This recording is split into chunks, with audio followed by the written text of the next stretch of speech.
BookTube. This is Friday Reads.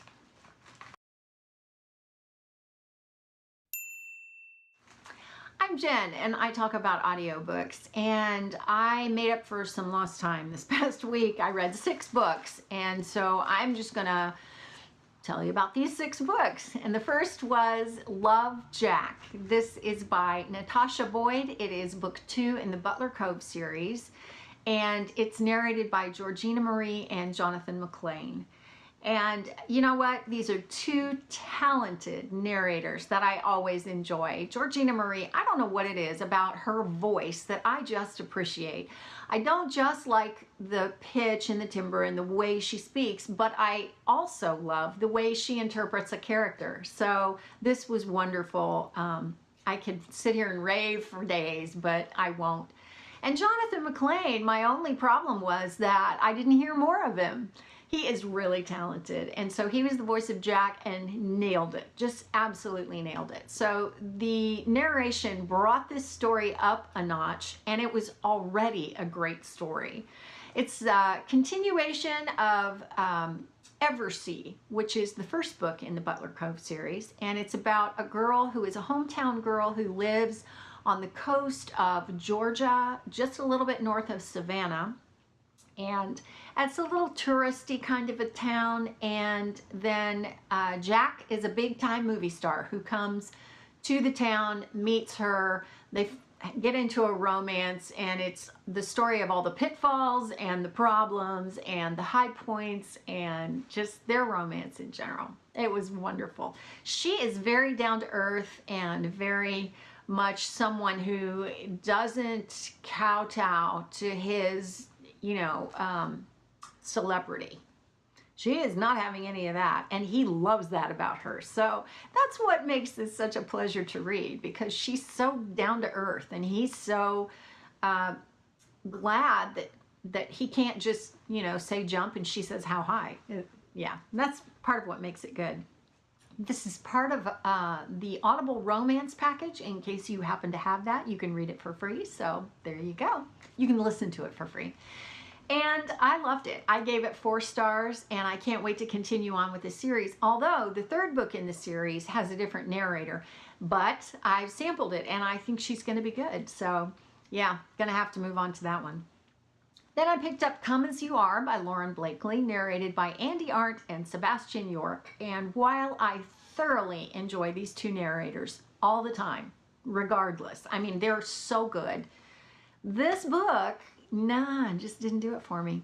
And I have a couple of other Lauren Blakely books, and I have found that I need to keep trying, but I don't know. Her writing and me, her stories and me don't seem to be meshing very well. So while I'm not willing to give up on her, I gave up on this book and DNF'd it just because it just wasn't grabbing me. I think it was a billionaire romance, and you know what? I don't know. It just didn't do it for me. Then I picked up Hot Winter Nights, which is book 6 in the Heartbreaker Bay series by Jill Shalvis, and this is narrated by Vivian Laney. And that's a switch up of narrators. Normally Karen White does these books, and so I'm sure that switching it up kind of was a nice thing because it made it seem like not the same person is narrating, so it doesn't sound the same over and over. But having said that, this narrator sounded an awful lot like Karen White, and so I think it accomplished what she wanted to accomplish, or the publisher wanted to accomplish, in that the change up of narrators made it seem like it was a little bit different. But at the same time, why, if she's going to sound a lot like Karen White? She was good, she was really good, but she wasn't Karen White. So of course in my mind I'm constantly comparing the 2. So yeah, in that way, I don't know, I could have just done with Karen White, but Vivian Laney was very, very good. So yeah, we'll just give it that. This is a continuation of the series, obviously, book 6, and it's all centered around a little kind of like a building with a courtyard in the middle in San Francisco and all the people that live within it. in the in the building is a pet shop and a bakery and a coffee shop, or maybe the coffee shop and the bakery are the same thing. I don't know. But there's also an investigation agency, and these people do a little more than just detective work. They come in and with guns and like a SWAT team sometimes. So they get paid a lot of money, and this focuses on the admin kind of person who keeps them all organized and tells them, arranges things and all the things that an admin would do. And then one of the guys and in the agency, and she's the sister of another of the guys. So there's that don't date my sister thing going on. And also she was in an accident when she was 14 where she jumped out of a window and landed on her back, and so she had to have several surgeries, and she currently walks with a cane. Her leg always hurts. And so there is that aspect of the story where she is not going to let this disability stand in her way of what she wants to do, even though it's impossible at times for it not to stand in the way. There is a bit of a mystery which felt a little weak to me. I would have appreciated a lot more emphasis on the relationship, but honestly, I will read whatever Jill Shalvis writes because I always enjoy it. It's not great literary fiction, but I don't care because I love it. I just eat it up. And this also reminded me that I haven't read book 5 in the series, so I need to do that.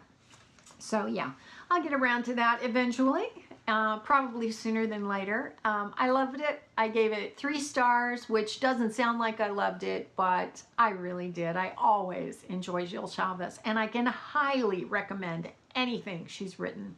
So I followed that up with Where One Goes by B.N. Toler. This was narrated on audio by Chris Ducart and Corey Snow. And this is the pick for October for the Happily Ever Afters book club. That's a book club that I started over on Goodreads, and you can follow all the links in the description box to that. And I would highly encourage you to join us because it's a lot of fun. We talk about the book of the month, and normally we do a live show at the end of the month, and that was scheduled for this coming Sunday night. But unfortunately, we had some problems with conflicts of schedules, so we're not going to do that. And instead, I'm going to do a separate video where I review this book and then also the second pick of the month for the book club. And so I didn't want to talk about it now. I wanted to kind of give it that since we can't do the live show. So yeah, that's coming up. And then I picked up Meet the Sky. This is by McCall, Hoyle, and narrated by Morgan Fairbanks. This is a YA story about 2 kids who have to survive a Category 2 hurricane on the Outer Banks of North Carolina. I'm very familiar with that area of the world and the United States. And in fact, my youngest daughter, who is in school in Wilmington, North Carolina, recently had to evacuate because of Hurricane Florence, which was pretty bad. So I get it, and it seems like this was very timely. I think Audible suggested it to me, and I have to say that Morgan Fairbanks was okay. She didn't blow me out of the water, but neither did the story. So, it was average, I would say. I can say that it's a book that if you enjoy books, YA books about hurricanes, that you might enjoy. I don't think that Morgan Fairbanks brought it up a level or did anything more for the story than, otherwise. So if you read this in print, you won't enjoy it any more or less than you would on audio. So, she was okay. I would say that she's not terrible or anything, but I wasn't overly impressed. The story was a little bit difficult for me to swallow in that you have 2 17-year-olds walking in a Category 2 hurricane. Okay, now I know enough about hurricanes to know that that's 100+ wind gusts and storm surge, and you don't go outside and walk in that.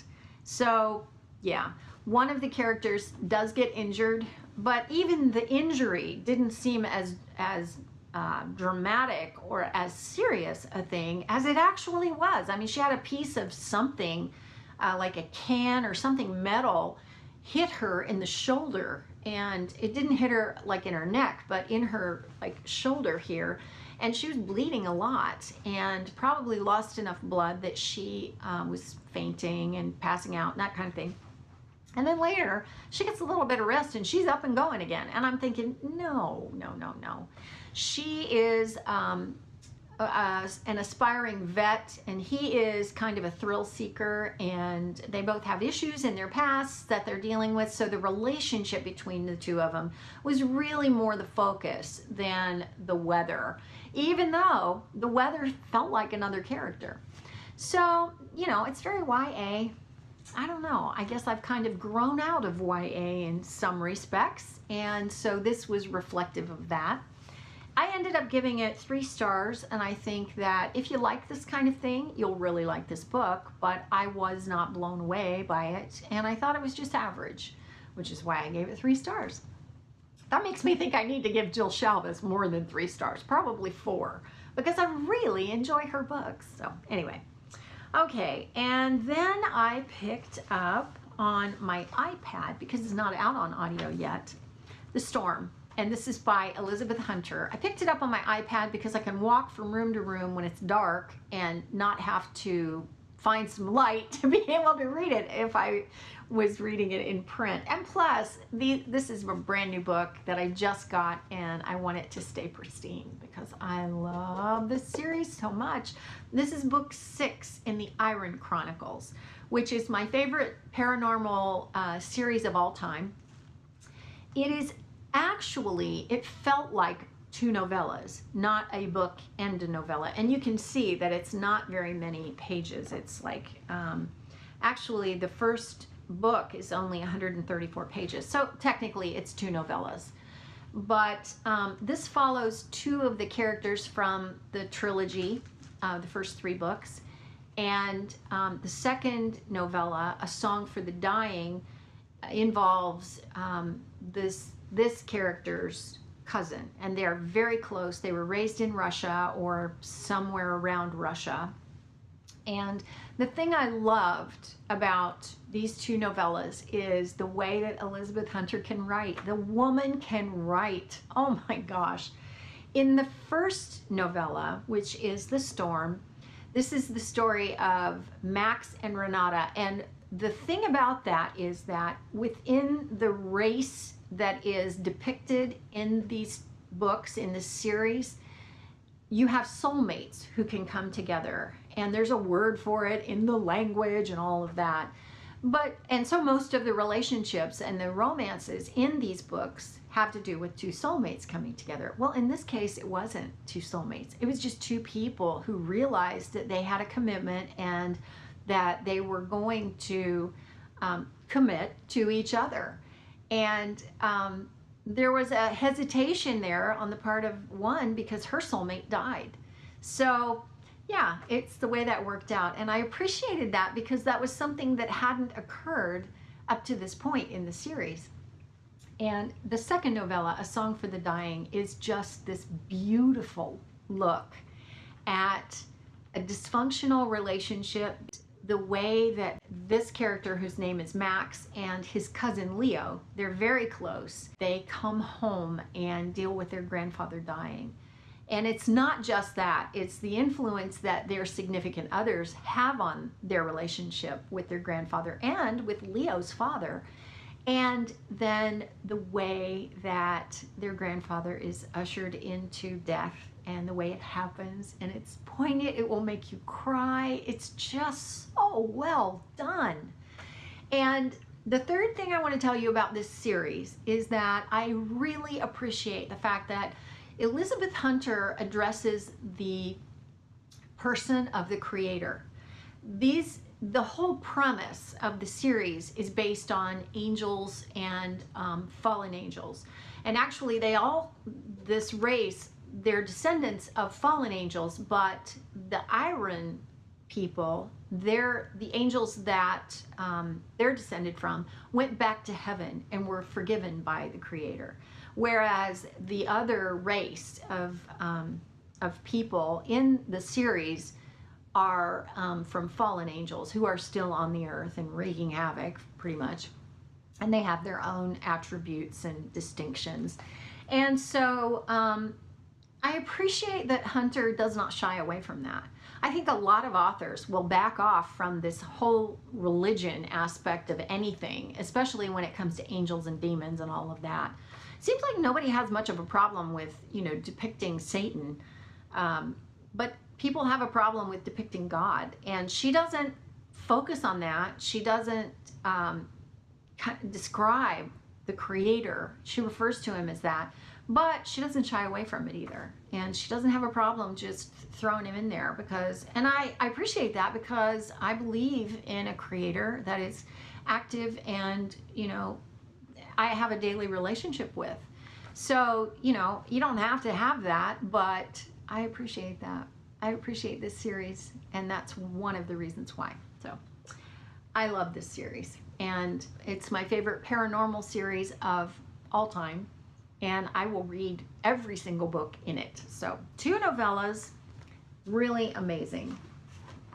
So that was last week, and this week I am moving on with a couple of books. The first is called A Gift of Ghosts, and that's by Sarah Wynde, and it's narrated by a couple of people that I can't remember, but I will tell you.